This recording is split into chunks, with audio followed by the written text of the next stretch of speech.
Welcome to Divorce TV News and our show tonight. We have, or depending where you're looking from, it might be daytime for you. We've got Kai Graham of Peak Parenting as our expert.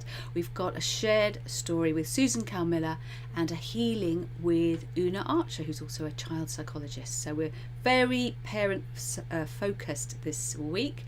But first we're going to move ahead with the news.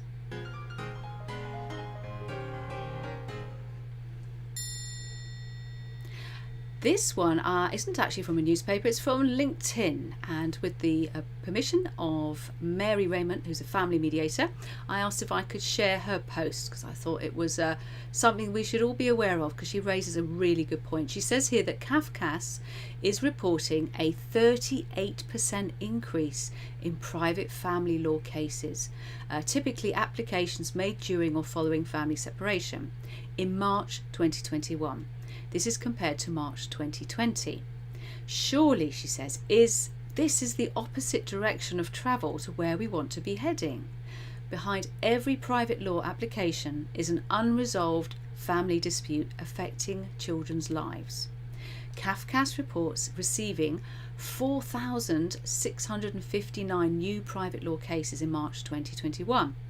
That's 38% or 1,282 cases more than the same month last year, when there were only 3,377 new applications. And she asked three questions. She said, can this be blamed on the pandemic? What do you think? Feel free to leave your comments in the comment section. Question number 2 was, will the new FMC voucher scheme impact this trend? And that's about the government are allowing, I think it's 2,000 lucky people will get a £500 voucher for mediation. So do we think that encouraging mediation, that could really help? And the last question was, does this increase reflect the stress of our families are feeling at this time? She says, looking at the total private law cases in March of previous years, the figure for 2019 was 4,067, still significantly less than now. So why is it getting so out of hand? Last month alone, she says 6,627 children became the subject of new private law children applications. Surely now, more than ever, we need to be using alternatives to the court process, such as mediation. Obviously, I completely agree with that, but because I'm not a mediator or lawyer, perhaps I'm in a position to be a little bit more blunt. So what I'm saying is, for too many lawyers are not fully supporting dispute resolution. That's still happening, and there's a really good reason for that, I believe. The financial business model makes that very understandable. I mean, if you're going to make double the money going to court than your client's using dispute resolution, then it's always going to be an issue, isn't it? And we have to stop ignoring that and deal with it. And so my suggestion is that how about the family courts give some of the money that they're going to save with more people using mediation to the mediators and law firms who keep their clients out of court. Perhaps we can find a way to incentivise financially. And I really do think we need to have a much more forthright, creative approach, because it's children's lives that we're talking about here. Moving on to the Mail Online. They have an exclusive. Dr. Dre is ordered to pay $500,000 to estranged wife Nicole Young's divorce lawyers. But it's only a small portion of the $5 million she's demanding from the billionaire hip-hop mogul, because that's how much she spent on her legal fees. Now, Nicole Young, 51, had asked Los Angeles judge Michael Powell to force her wealthy, soon-to-be ex-husband to pay her $2 million per month in spousal support, plus $5 million for her attorney fees. But at a hearing in downtown LA Superior Court Judge Powell ordered 56-year-old Dre to pay her lawyers just $500,000 within 10 days. The judge tabled the support issue till another hearing on July the 8th. So, in a way, Dr. Dre has scored a bit of a victory in court against his estranged wife, according to the Mail. The hearing was also an introduction to the court of Dr. Dre's new attorney, Joe Mannies, who was hired by the music tycoon to replace renowned Hollywood celebrity divorce lawyer Laura Wasser. Dr. Dre's real name is Andre Young. He's reportedly worth close to $1 billion, and his split with Nicole has been growing more and more hostile since she filed for divorce last June. Last week, Judge Powell, I love their terminology, kicked Wassa and Dre's personal lawyer Howard King off his legal team over a conflict of interest. They didn't do anything wrong. King had represented both Dre and Nicole during their marriage, and Wassa was vicariously disqualified because she was working with King. Beverly Hills-based Manis is also considered a heavyweight among Hollywood divorce attorneys, with his partner Neil Hirsch. His celebrity clients have included Angelina Jolie, Halle Berry and Tim Burton. DailyMail.com revealed that Nicole filed court documents accusing Dre of violent and emotional abuse during their 24-year marriage. He held a gun to her head, allegedly, punched her in the face and slammed her against a wall, lifting her off her feet by her neck, she declared. Shortly after her scathing declaration to the court, Nicole's lawyers huddled with Dr. Dre's lawyers, and the end result was that Dre, reportedly still in his hospital bed after suffering a brain aneurysm, signed an agreement to pay Nicole a lump sum of $2 million in temporary support. This is, I guess, not the stress he needs right now. Dre has been paying Nicole $293,000 a month in support, but she's asking the court to order him to pay her almost $2 million a month, plus the $5 million in fees to attorneys Samantha Spector and Lisa Mayer. So my question is, California lawyers, can you please explain to me how spousal abuse affects spousal interim payments and legal costs? I wasn't aware that it had anything to do with it, so maybe it's different in LA. So if you want to either comment or come on the show and explain how that works, that will be great. Or is it simply just an opportunity to have a go at your ex and humiliate and embarrass them, possibly rightly? I'm not judging it. I'm just interested to know whether it's got anything to do with actually the financial case at hand.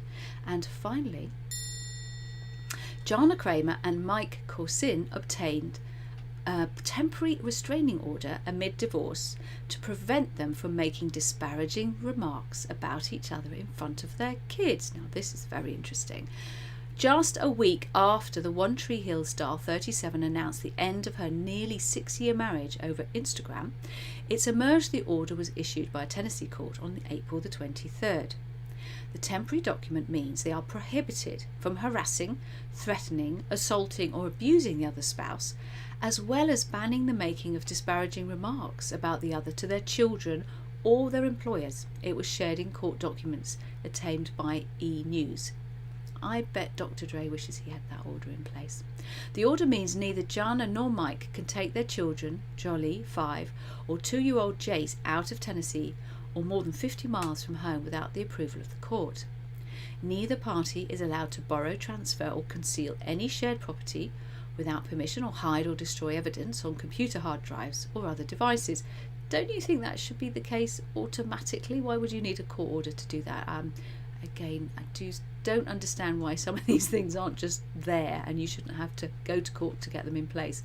However, the order insisted they can maintain the marital standard of living, though they need to keep notes of any expenses. News of the order comes a few days after it was revealed the 37-year-old singer had sought a divorce from the athlete due to inappropriate marital conduct, irreconcilable differences and adultery. The former couple have a post-nuptial agreement, and Jana is seeking custody of the children as well as having Mike pay alimony and her legal costs.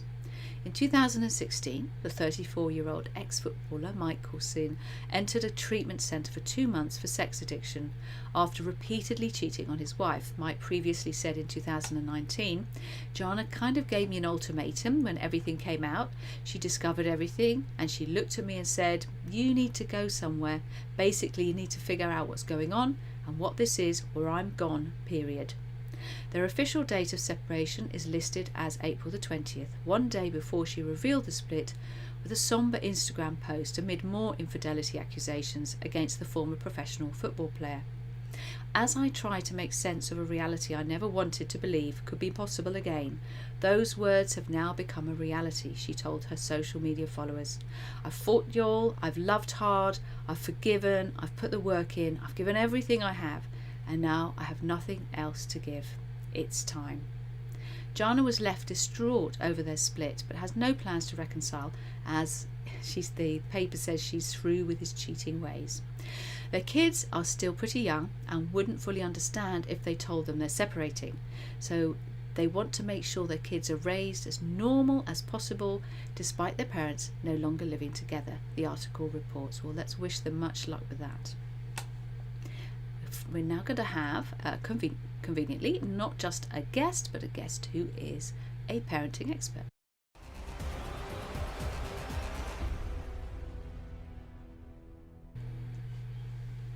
Hello and welcome to Kai.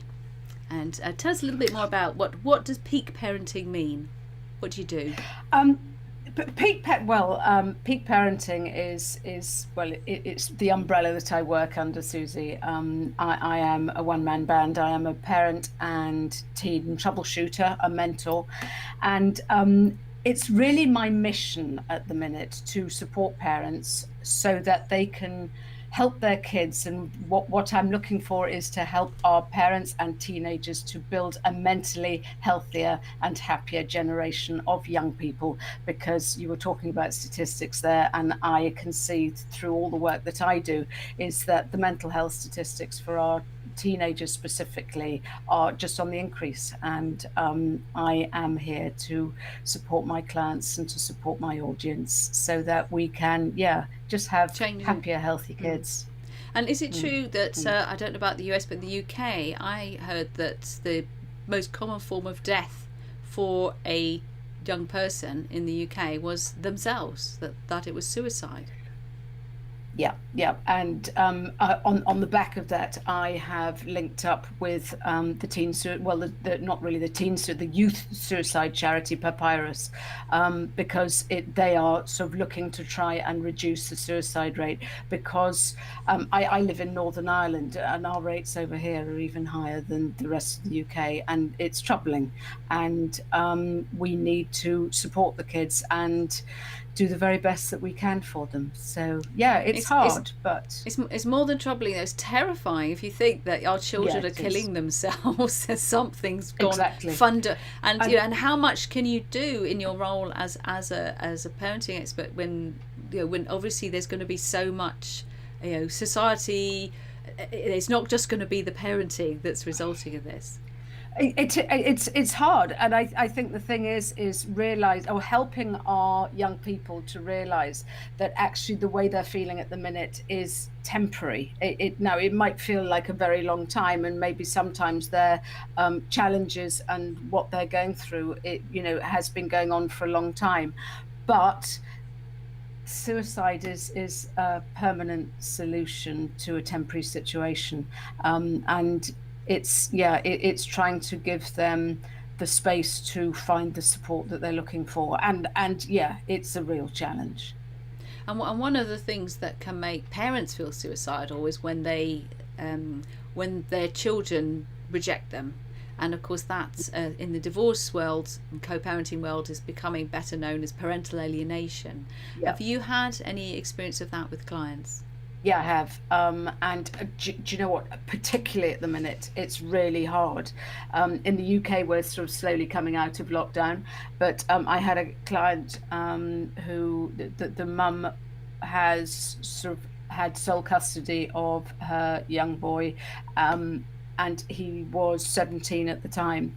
And for whatever reason, and I still don't think she found out, he just decided literally the week before lockdown, I'm going to move in with dad. And he just blacklisted mum. He blackballed her and wouldn't speak to her, wouldn't take any of her calls. And she was left with lockdown, unable to contact her son, and unable to sort of communicate with him, and because of the rules that were going on at the time, this was March last year, she had a really sort of horrific time, because she couldn't actually just sort of go knock on the door and go, come on, let's have a chat, because she wasn't allowed. So you're quite right, and especially those parents that have been extremely involved in their kids' childhood up to a certain point, to then suddenly have the rug snatched from under them is terrifying. Actually, for many parents, as you say, this mum, I wouldn't go so far as to say she was suicidal, but she was really, really struggling. And so we actually, because we were unable to contact her son, it was trying to help her build herself back up again, which was no mean feat. And do you spend a lot of time with helping parents communicate with teenagers, which any of us who've ever had teenagers know is not an easy thing to do. That's a speciality in itself. So perhaps something good to share some experiences and also some tips, because I'm sure there'll be lots of people listening. Give us a hand here. I've got one exercise which is absolute gold, because it's hard, isn't it? That 1 minute you're sort of happy-go-lucky child, sort of who sort of sits on your knee and tells you all about whatever's going on, suddenly turns into, well, just in my day it was Kevin and Perry. Do you remember them? Yes. And they just don't communicate. It's eye rolling and door slamming and you don't get me. So yeah, I've got an exercise and it's called 3 questions, and it's actually teaching parents how to communicate with their kids better by saying less. Go figure. So it's a matter of asking, it does what it says on the tin. It's 3 questions. So the first question is, what's your number? And actually, just the proviso here is you need to tell your child that this is what's going to happen, because otherwise they'll go, what are you talking about? Oh, God. So it's what is your number? And it's really asking your child on a scale of 1 to 10, how you're feeling. 1 being suicidal and 10, no, I'm fine, thanks, absolutely, skipping through the tulips, having a great time, you can leave me alone. So you'll sort of get a fair benchmark of what's going on. I do actually also give another stipulation: only use this once a day, otherwise it starts sort of losing its impact. So there's your first question, is what's your number? Your second question is, what's your word? And that is a describing word for how your child is feeling today, right here, right now. It's great, actually, because it starts teaching your child all about their own emotional vocabulary. So, they'll sort of probably sort of go angry, and you go, oh, right, is that the same angry as yesterday? Oh, no, I was angry because my teacher said X, Y, and Z yesterday. No, this is a different angry because my friend let me down. Oh, right, so it's more portrayed. So it helps our kids to understand what's going on for them, and they can start verbalizing, because sometimes they haven't a blimmin' clue. There's so many hormones going on. There's as sort of parents might be separated, there's a sort of, they're caught in the middle, they don't know what to do, and so invariably it's, well, I haven't a clue. So giving them this sort of tool helps themselves as well. And then the third question, which is sort of, this is quite hard for parents, is, do you want to talk? And 95% of the time you'll get no, you're all right, thanks. No, I mean, I can hear my son going, no, you're all right. No, you're all right. And 95% of the time that happens. And the rule is you have to back off. But you've asked, and that's what's important, isn't it? But like you say, then shut up. That would be the hard part. Precisely. What this is basically saying is, I've got your back. And it's giving your child the opportunity to talk. On the very rare occasion where they do say, yeah, all right, don't jump on them and go, I knew there was something wrong. Just keep your cool and just to say, okay, it's now a good time to talk, because we know what teenagers like. They don't like sitting across the kitchen table. It feels like the Spanish Inquisition. So it might be, why don't we take the dog for a walk? Or shall we go for a drive? Or do you want to get your head sorted and come back to me later? And so that gives our kids the opportunity to gain the control back, because we know that teenagers want to be independent. And especially during lockdown, when they're sort of either, sort of stuck under the same roof as you, they just want to get away. So this gives them the opportunity to have a conversation on their terms. And so many parents have sort of said to me, my God, my child's not staying in his room any longer. And I'm again, I know, because they know that you can't bug them. They know that they are actually going to get peace and quiet because of the rules. So that is a fantastic way of just saying to your child inadvertently, I've got you. I want to support you, but only when you're ready. Because a lot of the kids feel as though they want control. They do. They feel isolated. They feel alienated. They might not even know what's going on up here anyway. And so sometimes it's a gentle way of opening that door to say, when you're ready, I'm here. And the great thing also is that for parents, we now know what they were like yesterday, what they're like today, you know, are they on the way up or are they on the way down? So it's a real help for us to understand how they're faring at the minute. So it really helps. That's brilliant. I'm going to practice that. Even though mine are heading into young adults, it's not that dissimilar. So I've got a 27-year-old, and trying to have a conversation with him can be hard work as well. So I hear you. So I'm gonna be practicing that. That was lovely. Thanks you, Kai. And My pleasure. when it goes out on different platforms, please put some links in. Give people some more information. I will put the links in. Absolutely. Thank you so much. That would be lovely. Thank you so much. Lovely to chat to you, Susie. Lovely. Some really good tips there. I hope I'm not going to be the only one who's going to be trying to put those into practice. So, talking of children, we have the final part of the 10 Commandments. This is all part of the masterclass, which is in the app, Best Way to Divorce app. Calm Seas. It's really around the co-parenting, and it's carrying on from the section on when we're obsessed with how victimized and attacked we feel, we lose track of what is most important. And one of the remedies we talked about is that your children can actually help you stay on track. Now, that does not mean give them responsibility or dump your stuff on them. But I did at one point ask my children to give me the 10 Commandments for if you're a co-parents, give us some advice. So they all three of them got together, and I gave you the first 5 last week, and I'm looking forward to sharing these with you. And it was so lovely to read them again, and it probably still rings true even now. So number 6 is, your old relationship may be dead, but don't kill the new one. You need a working relationship with your co-parent, whether you like it or not. Because obviously, as we know, when you're co-parenting, often you do need to create a brand new relationship with that person, because the old one wasn't working very well, and we have to have a relationship with our co-parent of some kind or another. 7, when you take a new partner, keep us kids informed through the process.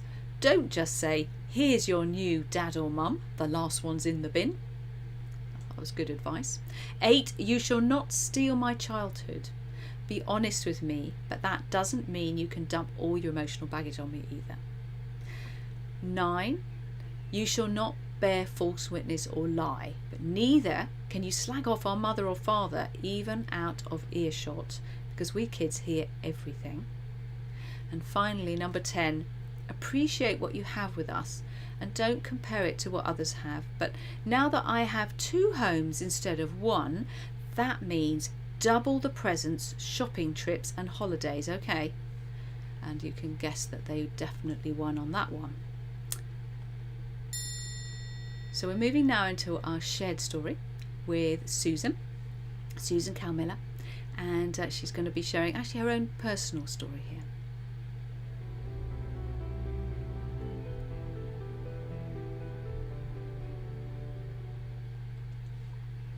And welcome to Susan. Hi, hello. And so, tell us your shared story. I'd just like to say I liked the other 5 commandments. That was great. My shared story is how my first marriage ended with more than just divorce and the effects that it can have. So I wasn't sure how to start sharing the story about how I became an emotional healer or a stress specialist, because you see, my husband died just as I was finally starting the divorce proceedings. So I've always acknowledged that I got let off the hook from a messy divorce. But later I realised that emotionally, the trauma, almost PTSD, was just hiding behind the scenes. Stresses were compounded by all the story that went before he died, during the build-up on deciding to divorce, and the effect of blocking or even acknowledging the stress after it. So much so that I realised and I wanted to write a book about it. So my husband died in 2003, and in 2012 I wrote my book, Survive and Thrive After Trauma. I wrote it to help others to know that their story, your story, that you're not alone. Divorce is often, I feel sure, it's often or always a very troublesome, difficult business. The book's in 3 parts, actually. It's autobiographical in part 1, and I share our story in the first part. Then there's a variety of healings. It's not a book about EFT, so there's a variety of healings that people can use to help themselves. And the third part is offerings from others moving on from a big T trauma, who share their golden nuggets, and each one's different, and we can get an insight from what worked for them. What worked best for you? Sorry. So I was going to say, what worked best for you? Because it's traumatic. So what were the tools that you used back then? I mean, they might be different to what you would use now, but what helped you the most back then? Back then, initially in 2003, 2004, I'm not sure I used any tools other than blocking what had happened at some form of level, because I had a breath of fresh air. The build up to the divorce was really grim, and it was the last thing I wanted. I suspect it was the last thing my husband wanted, but it was so hopelessly unreasonable that eventually I just blocked off my feelings about our past 27 years and 2 children so that I could start the divorce. And then there was a shocking shock and the circumstances of him dying, which I explain it all in the book. So how did I get through it? My children were very supportive. They were 15 and 17. And I actually met my now second husband, or I'm not sure what, somebody said, you shouldn't call him your second husband, yes. Susan. You think you're going to go through them like a rate of knots. No, I don't, not for a minute. But I realised that I needed something, and within a couple of years I started learning counselling and Reiki, which led to my EFT work, the energy work, and helping others, which in hindsight I still was carrying my own stuff, you see. I was still carrying my own stuff. And you have to know that you've got to let these things go and find means of letting huge traumas go. You have to work through the stresses. You've had I know you've had counselling training as a counsellor, yes, but you tend to use these tools now with others. What's for people who are listening who are resonating with the sort of the trauma? What not dissing counselling in any way, because it's a very useful tool, but why would people use other tools other than just go to see a counsellor? What's the biggest difference for you? Did you find in your own personal experience? Well, counselling, I'm almost a fully qualified counsellor, but I stopped before the last hurdle. I'd gone through several years of it, of learning. I discovered the energy medicine. I discovered that I had a choice. I didn't need to just keep talking about it and regurgitating it, because I knew the story inside out. That's what I realised. And when you're releasing the energy with EFT tapping, I mean, I do the tapping here frequently. EFT tapping is a stunningly impressive modality to help remove suppressed trauma and blocked energy and negative activity, because it literally works fast, and once it's removed at energetic level, then it's gone. It's gone. It's not easy when you've got big trauma. You keep thinking, I thought I had to hang on to it just a bit. That's self-punishment. I realised that pretty quickly. But it's a remark. EFT tapping is the way I would go. It's my first go-to tool, and you can learn it easily to do as a quick fix, or you can do your healing with someone like me over a period of time to get shot of it, to stop holding you back. That's brilliant. Thank you so much for sharing that, Susan, and look forward to seeing you on the show again soon. Thank you. A quick whiz. We're going to do app roulette. We've got all the different tiles here. I'm just going to point out today, Best Way to Divorce.online takes you straight there. It's free to download, and it's getting more international every day. So free support group. There is a free support group in there if you look carefully, and that's where there's different articles. I always post the show in there, but it is a place that anyone who downloads the app, if you just want to ask a question, you don't have to cough up money or book a session just to ask, get some initial guidance. So I'm just keeping that open invitation to those. But most people who want to really sort of more serious support, they join the Secret Divorce group, because that's a great ongoing support system. But I wanted just people to know that the free support group is there. And coming up in June, over half full and growing, we've got the Don't Be Scared of the Divorce Finances, the Divorce Financial Workshop, which is a very, very good, especially if you want to understand all the different dispute resolution methodologies. It's, if I say so myself, better than a normal MyAms. It's like a MyAms with knobs on. And you've got financial experts, you've got legal experts, we've got obviously a mediator, and a great gang of our divorce squad of coaches and healers.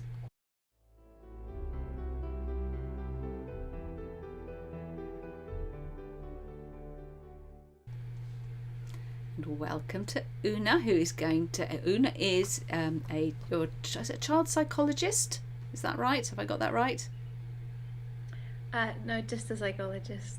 Just a psychologist. And everybody's psychologist. You're not limited to children, but you're also a parenting expert, I know, and you've had your own co-parenting experience, but you're very kindly doing, you do some lovely meditations for us. But I know you wanted to explain, because you said people might not realise how tied those two things are together, so I'm going to let you explain that to everybody. Oh, thank you, Susie. So yes, as you say, in a minute I'll guide you through a very brief meditation. But before that, I want to talk a little bit about why it is so important, because it might seem like it's this hippie, airy-fairy stuff that has nothing to do with parenting. But the thing is, it's very difficult to connect with your children when you're not present in the moment. And I'll give you a very simple example of very common everyday co-parenting situation. Imagine your child comes back home from the other parent and they say, oh, you know what, my mom or dad lets me eat in the bedroom. And in moments like that, it's just so easy to get triggered. And when we get triggered, we just get lost in our old arguments, trauma, stories, and we disconnect from what is happening right there in that moment. And so what us getting triggered means to our connection with our children. And I say our because it's just so universal. As parents, we, I think, deal with that every single day, and even more so when we're parenting after separation. So when we're triggered, we are either overshoot or underreach. And these are not technical terms, by the way. It's something I just came up myself through my observations. So if this is me and this is my child and I'm triggered, if I go into that fight, flight, freeze state, if I go into a fight state, I tend to overshoot. My energy is going up, I'm riling up to act. I might give a lecture to my child about something, or I might text my ex, but really I'm missing what's happening there. If I go into a freeze state, then I withdraw and underreach. I'm kind of going to, why do I have to deal with this? It's not fair, it's all too much. I'm just kind of leaving my child on their own with it, in a sense. But when we have a regular practice, meditation, mindfulness, or yoga, anything like that, that helps us to develop that much closer relationship with our state, it's much easier than in moments like that to catch, okay, I'm triggered. I just need a few moments to calm down, find my more grounded, more present place, and parent from that place. And when I'm parenting from that place, I can actually meet my child. I can say something like, well, sounds like we have different rules about eating in the bedroom in, you know, in 2 different houses. What's that like for you? And then really listen and hear them. You know, it might be an issue, but might not be an issue. So I love that phrase. I love that phrase. It's so different to what would normally come out of our mouths as a parent. That's beautifully described. I'm wondering if I'm still doing that even now. So I'm sure this is true at any age. Funnily enough, I was just talking to my youngest earlier, and he was complaining about my parenting when I was young and not really being there. And I said, no, I wasn't present at all. I was just in a completely different space. I didn't have a clue what to do. So I'm learning it now through all these wonderful experts I get to speak to. That's lovely. That's lovely. So yes, carry on with the meditation side of things. Then is actually critical, isn't it? well, you know, I would argue it's the foundation of us being able to be present and connect with our children. And as you say, Susie, I think it's a journey of a lifetime. You know, it's not something that you just do it once and you're done with it. You can deepen and deepen and deepen. So in a minute, I will guide you through a very quick meditation. It doesn't have to be long. And if you resonate with what I'm talking about, I have a free 9-minute guided relaxation available to download free from my website, parentingafterseparation.co.uk. So if you want to have this tool, simply visit my website, subscribe to 7 tips to help children thrive after separation, and it will be on its way to your inbox. And you will make it easy for people by actually putting the links in the comments, won't you, on the different platforms? Yes. So in a few hours' time, everybody, you'll be able to access that direct if you're lazy like me and you just want to go and click a link.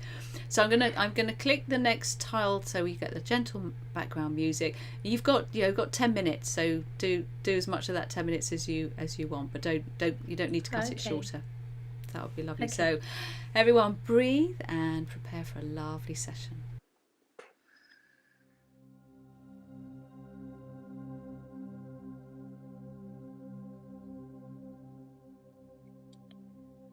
I invite you to start this practice by making yourself comfortable. Close your eyes if it feels safe to do so, and draw your attention to your body.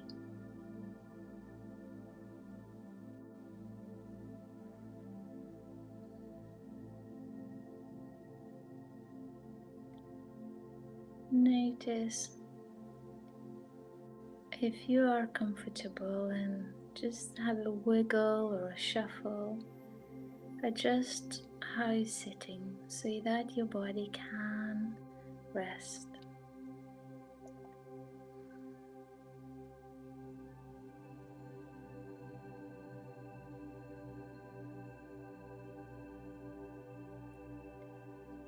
And draw your focus to your breath.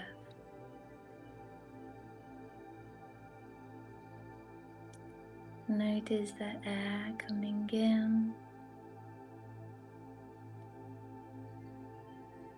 Notice a short pause at the end of the inhale.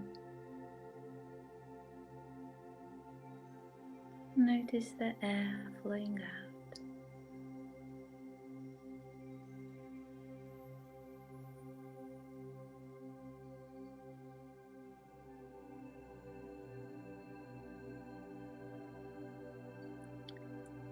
There's no need to change anything or fix anything. Notice your breath, just natural flow of it.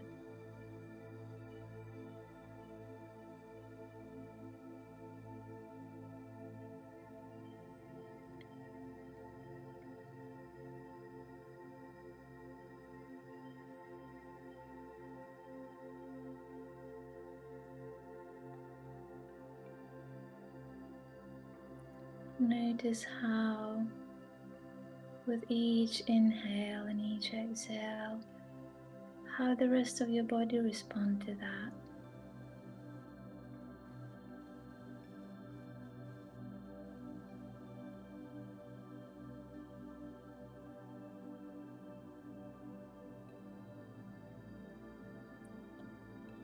Notice what else is happening in your body. There might be some active places or tight places, some heavy places, and places that feel calm and grounded.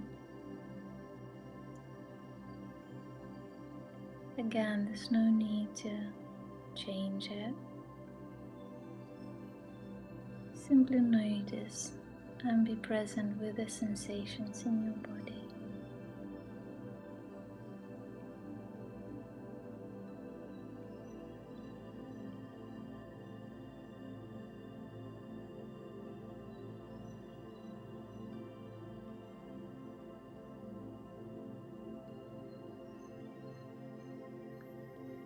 Notice what's it like to be in your body right now.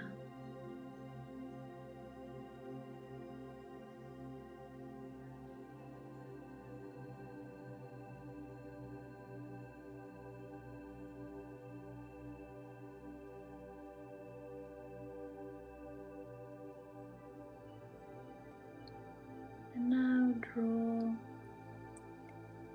your attention to your heart. Connect with the energy of your heart.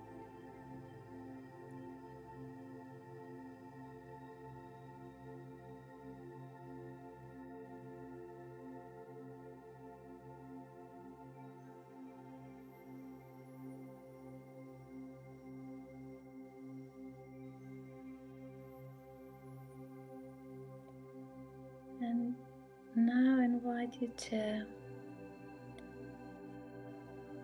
bring up an image of your child.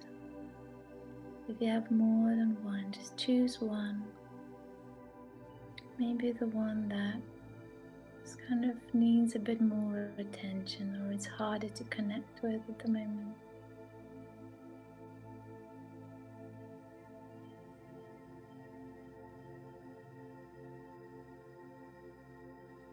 Stay present in your body as you do that. Notice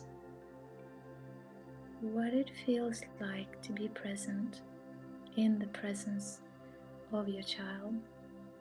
How does it feel?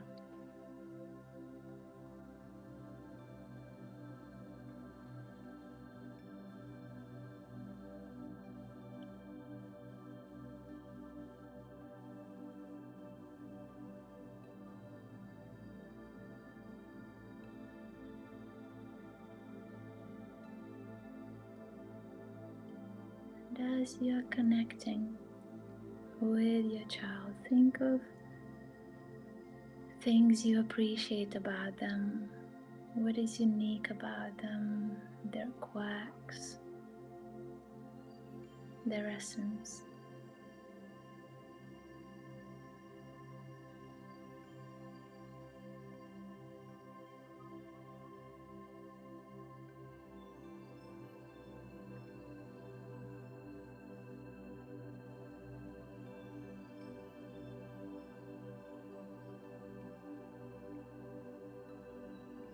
Notice what it feels like to remember those things about your child.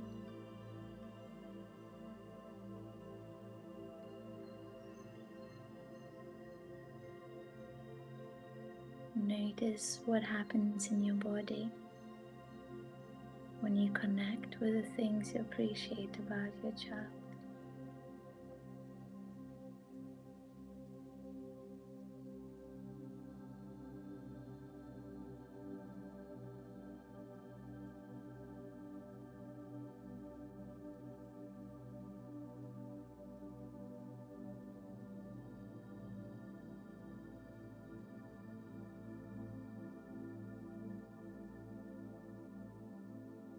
And as we're coming towards the end of this practice, you might want to thank your child for coming to visit you and become aware of the whole of your body again.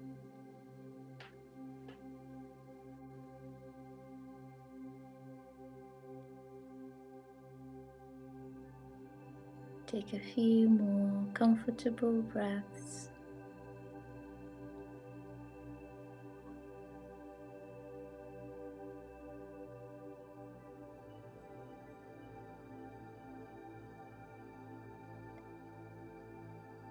And if you had your eyes closed, allow your eyes to gently open and come back into the room.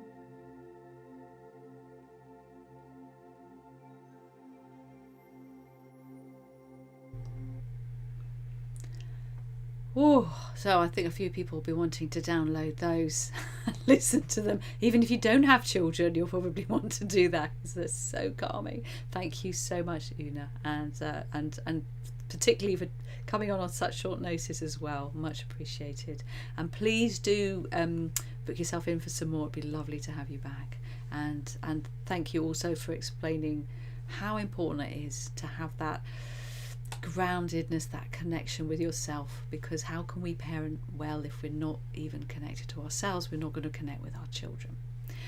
And on that note, in the war of divorce, on the battlefield of family separation, let's always make peace our weapon of choice.